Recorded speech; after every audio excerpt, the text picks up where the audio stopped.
Good evening, or good morning, or maybe good night, depending on when you chose to open this story. A story that's hard to tell, and maybe even harder to hear. A story that makes you want to look away, to close your eyes and whisper, "That can't be true. Not here. Not now." But it happened. And not just once. This is a story about justice, or the absence of it. A story about a boy, and a system that was supposed to protect him, but betrayed him instead. This isn't just a story. It's a cry, a mother's cry, a young man's voice never heard. It's a mirror we don't want to face, but must. Because if we don't look now, tomorrow might be too late. His name is Caleb, 16 years old. Still a kid, but already too familiar with caution. Tall, skinny, with soft features and eyes that hold a strange kind of calm. His smile, warm, quiet, the kind that made teachers say, if only they were all like him. He played basketball, never missed a practice. In his spare time, he read comics and drew, mostly buildings. His notebooks were filled with sketches of bridges, houses, towers. He dreamed of becoming an architect. He wanted to build, but the world decided to break him instead.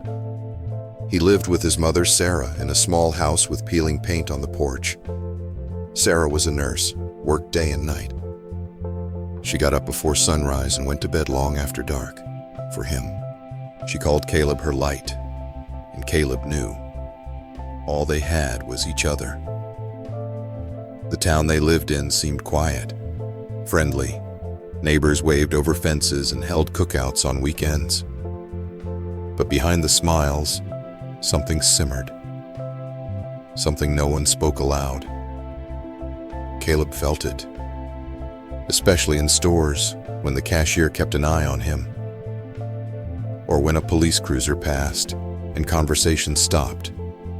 He learned to look down, not to ask questions, not to be too visible, because he was black, and that, unfortunately, meant more than anything else. It started like a bad crime show. A small corner store, late at night. Broken glass. The cashier, Mr. Henderson, injured and bleeding. A few passers-by helped him. The police arrived. They checked the scene, and by morning, they already had a suspect. Caleb had been walking home from basketball practice. Normal night, headphones in, gym bag over his shoulder. He didn't even know there had been a robbery 2 blocks away, but that was enough.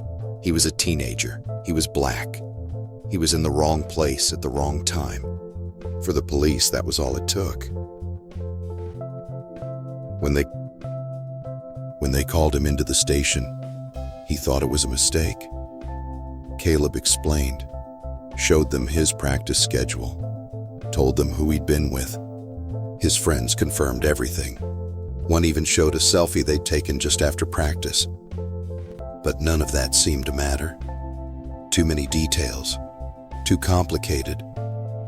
And the police already had a picture in their heads. Young, black, male, must be guilty. There were no fingerprints, no DNA, just suspicious behavior and matching the description. Mr. Henderson didn't recognize him, but said the attacker was young and black. That was enough. The rest was just procedure. Narrator. Caleb was sitting in a cold room. The walls were gray, the chairs plastic.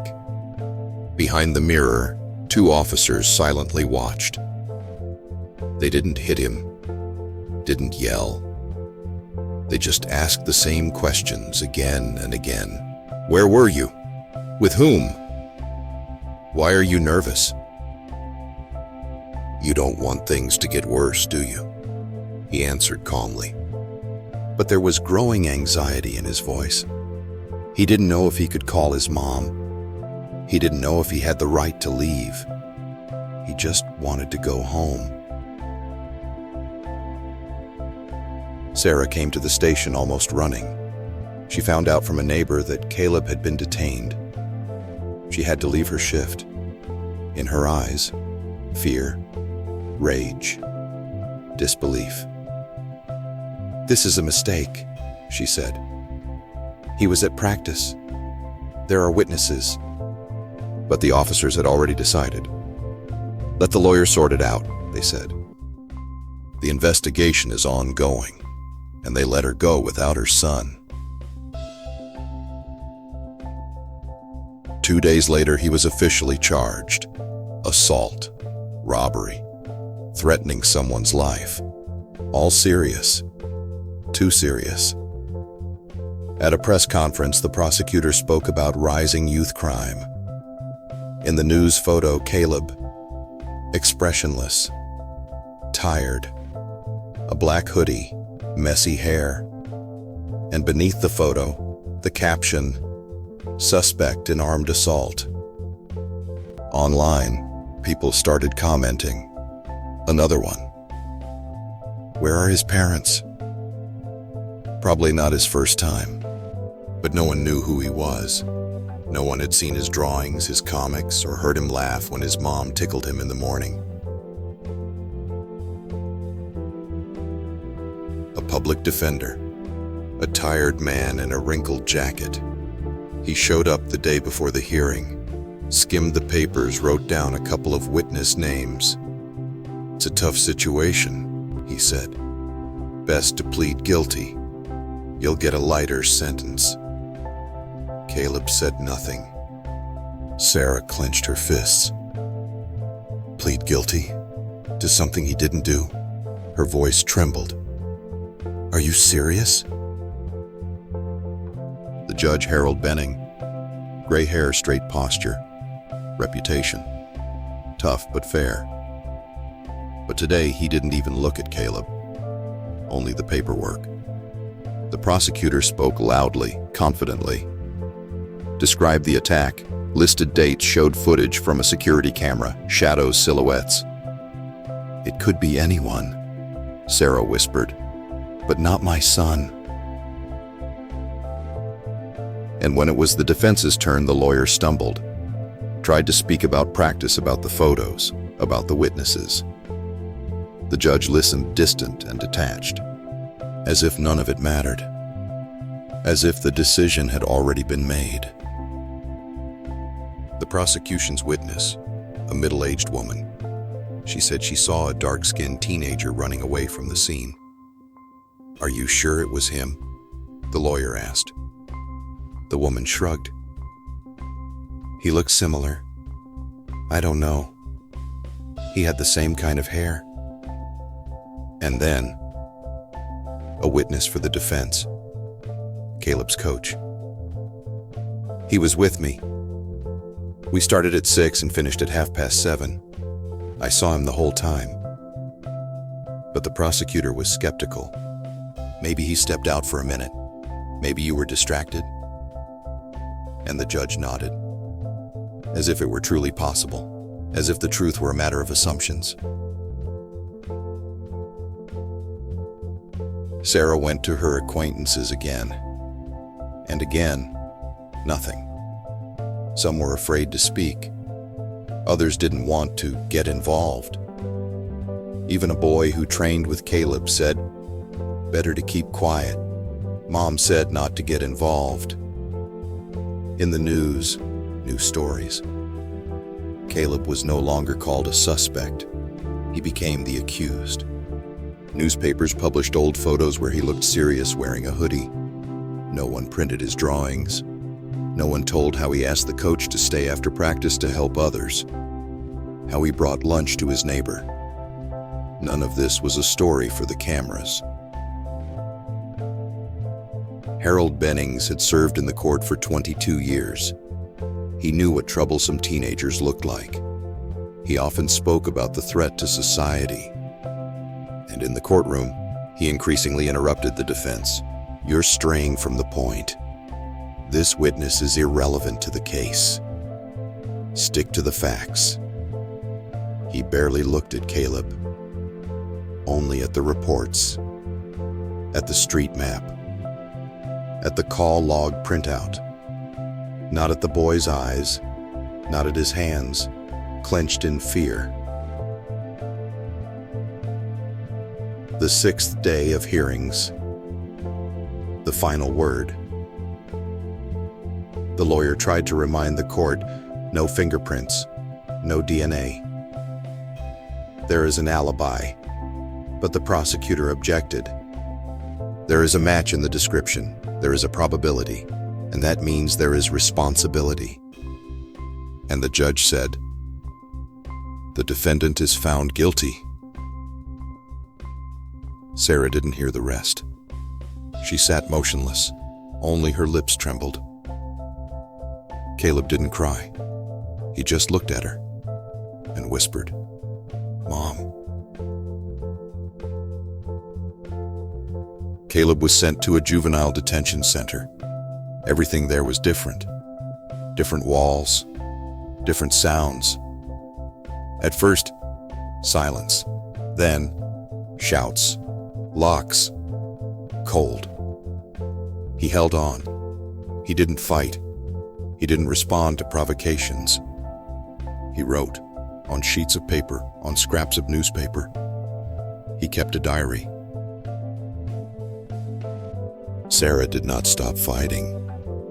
She wrote letters to committees, to charitable organizations, to the media. She wrote every day. One day, she received a response. A human rights lawyer, a young woman named Mia. "I've read the case, and it falls apart at the seams." She came. She spoke with Caleb. She read the protocols. She looked for those willing to speak. She did not promise a miracle, but she believed. And Sarah felt once again that she was not alone. Caleb's story began to spread. Mia's small post was reposted by tens of thousands. Bloggers, journalists, and activists emerged. They said, "Too many coincidences, too little evidence." The school coach made a statement. One of the witnesses revised their testimony. Even a former police officer anonymously wrote, "They wanted to close the case, quickly, convincingly. They pinned it on the first person who fit." Caleb read the letters. Sarah brought them to every visit. "You are not alone," people from other cities, other countries wrote. Some sent their drawings. Others shared their stories. Caleb began to believe again. Not in the court, not in the system, but in people. Lawyer Mia filed an appeal. A new trial in a different district, with a new judge, with new voices. It is still ahead. Mia didn't waste a single day. Her appeal was meticulously prepared down to every last comma. She pointed out the contradictions in the testimonies, the police interference, and Judge Thompson's bias. And a miracle. The appellate court agreed. Caleb's case would be reviewed. A new trial. A new judge. A new chance. Caleb cried. For the first time in a long time. Not from pain, but because someone had heard him.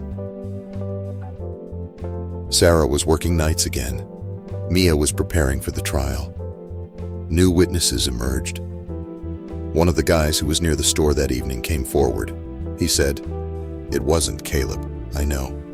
I was afraid to say anything before." Mia found surveillance footage from a gas station 2 blocks from the crime scene. The video shows Caleb. The time, 10 minutes before the robbery. The distance, not enough time to make it. And most importantly, in the new trial, the jury was diverse. Black, Latino, white, without preconceptions. This time, Caleb sat with his head held high. Sarah was by his side. Mia confidently led the proceedings. The judge did not interrupt, did not prompt, did not purse his lips at every word from the defense. Mia showed the video, brought in the witnesses. Everything that hadn't been heard before was heard now. And then, silence. The jurors retired. Caleb closed his eyes. His hands were trembling. They returned. A young woman, the jury foreperson, stood up and said, "Not guilty on all counts." Sarah covered her face with her hands and cried. Caleb remained seated. He couldn't stand up. Mia placed her hand on his shoulder, and only then did he cry. But this is not the end. A week later, a report was released, then a documentary film. Then there were hearings on the case of Judge Thompson, and the police who handled the case also came under investigation. Caleb, he went to study architecture. He built models of the future, ones where everything holds, where there is support, where it doesn't crumble because of the color of one's skin. Caleb's story is not unique, and that is the tragedy. But in the fact that it ended with light, there is hope. There are still many people like Caleb in the world, and as long as even one of them is not heard, we must speak, tell their stories. Remember, fight, because justice is not something that can be taken for granted and forgotten. It is something we must stand up for, always.